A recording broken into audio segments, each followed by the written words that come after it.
Gaza में भारी तबाही मचाने के बाद रोया इजराइल।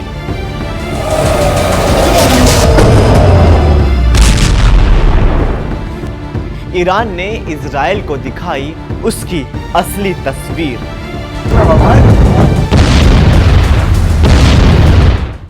आदाब, नमस्कार, मैं मोहम्मद साकिब।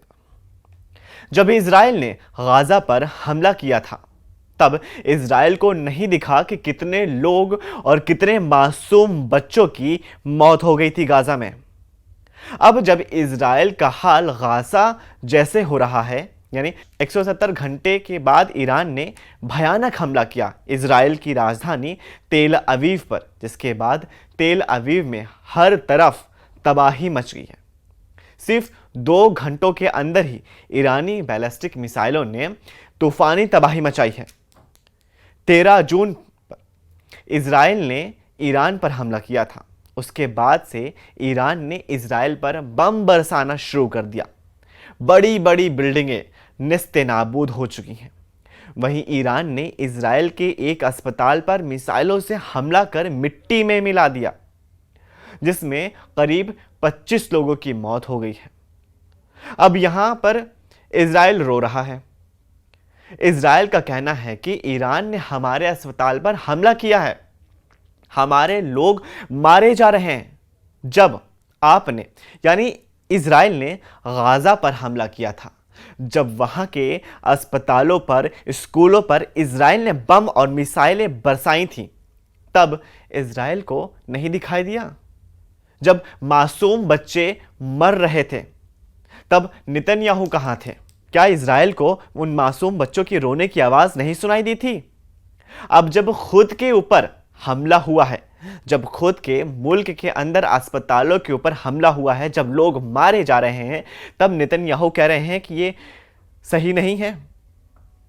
जब खुद के अस्पतालों पर बम बरस रहे हैं जिसको ईरान बरसा रहा है, अब इजराइल कह रहा है कि ये मानवीय हितों के सही खिलाफ है, ये सही नहीं है।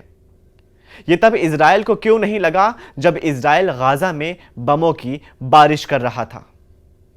वहीं ईरान में भी काफी तबाही मची है।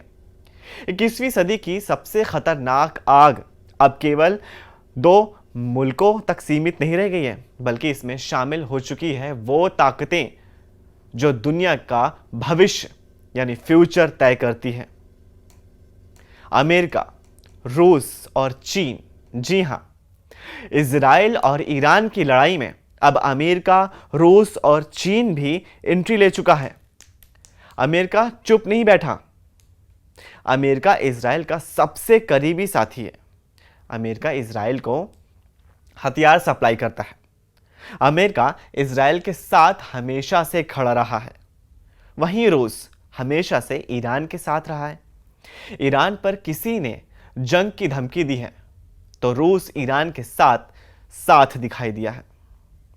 और चीन और अमेरिका के आपस में बनती नहीं है, तो चीन भी ईरान के साथ खड़ा दिखाई दे रहा है। रूस ने ईरान को मिसाइल डिफेंस सिस्टम दिए हैं। मॉस्को ने अमेरिका को चेतावनी दी है कि आप अपनी सीमा पार ना करें।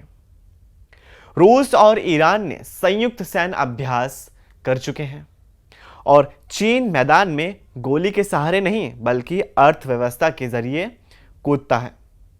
चीन ने इजराइल के तेल और चिप आयात पर रोक लगाने की धमकी दी है। अब ईरान और रूस के बीच क्या रिश्ता है, इसके बारे में भी हम बात करते हैं। दोनों मुल्कों ने एक दूसरे को कब कब सपोर्ट किया, इसके बारे में हम बात करेंगे। 2022 से शुरू हुए रूस और यूक्रेन युद्ध में ईरान ने रूस को शाहिद आत्मघाती ड्रोन और मिसाइल टेक्नोलॉजी दी थी। इसके बदले में रूस ने ईरान को अत्याधुनिक हथियार, प्राणी और रडार और सैटेलाइट एक्सेस दिया है। रूस और ईरान ने संयुक्त सैन्य अभ्यास किए और दोनों मुल्क अब एक दूसरे को हथियार निर्माण में साथ दे रहे हैं। दोनों मुल्क अमेरिका और यूरोप मुल्कों के विरोधी माने जाते हैं। रूस ने अक्सर संयुक्त राष्ट्र में ईरान के खिलाफ प्रस्तावों को वीटो किया है। ईरान ने रूस की नाटो के खिलाफ नीति का भी समर्थन किया। पैच। ईरान ने रूस की नाटो के खिलाफ नीति का समर्थन किया है, खासकर यूक्रेन की जंग में। दोनों मुल्क OPEC प्लस का हिस्सा हैं। वो मिलकर तेल उत्पादन नीतियों को तय करने की कोशिश करते हैं। ईरान के ऊपर लगे वेस्टर्न कंट्री के बैन की वजह से रूस ने उसे तेल निर्यात में मदद दी है और अपने चैनलों के जरिए व्यापार शुरू किया है। रूस और ईरान मिलकर एक वैकल्पिक व्यापार मार्ग बना रहे हैं जो रूस को भारत और खाड़ी देशों से जोड़ता है। पश्चिमी प्रतिबंधों से बचने का रास्ता है। खैर, इजराइल की तरफ से ईरान के परमाणु ठिकानों को निशाना बनाने और उसके फौजी अधिकारियों को मार गिराने के बाद से हालात ज्यादा खराब हो चुके हैं। इस बीच इजराइल के प्रधानमंत्री बेंजामिन नेतन्याहू ने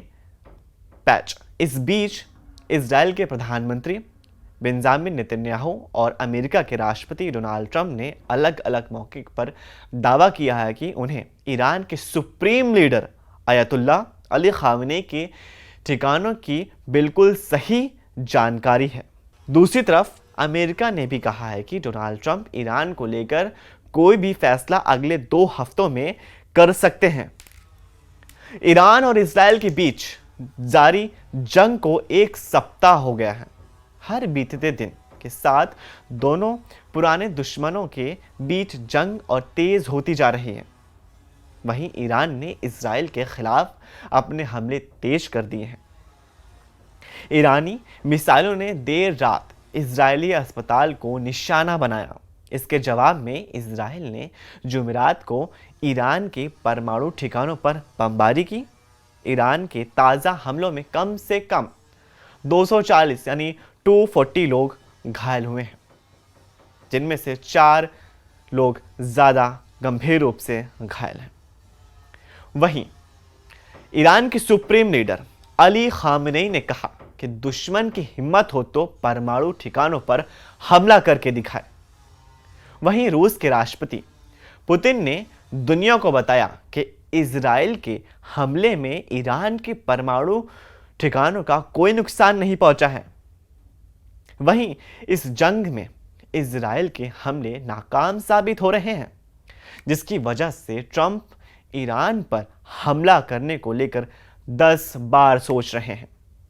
उन्हें यकीन नहीं हो रहा है कि वो ईरान के फोर्डो पर हमला कर पाएंगे या नहीं कर पाएंगे, जो पहाड़ों के बीच जमीन के नीचे सैकड़ों मीटर नीचे मौजूद है। अमेरिका को भी लगता है कि वो ईरान को फोर्डो पर हमला कर नहीं पाएगा। वहीं नेतन्याहू ने कहा कि ईरान इजराइल के लोगों और उसके अस्पतालों पर हमला कर रहा है, लेकिन जब इजराइल ने गाज़ा के लोगों को मारा था और गाज़ा के अस्पतालों और स्कूलों पर हमला किया था, तब किसी ने नहीं पूछा कि इजराइल ऐसा क्यों कर रहा है। ईरानी हमले से तिलमिलाए इजरायली रक्षा मंत्री ने कहा कि ईरान के सुप्रीम लीडर मॉडर्न हिटलर हैं। इजराइल ने ईरान पर तिलमिलाकर हमला कर दिया। वहीं अमेरिका ने भूमध्य सागर में अपनी जंगी जहाज़ों की तैनाती शुरू कर दी है।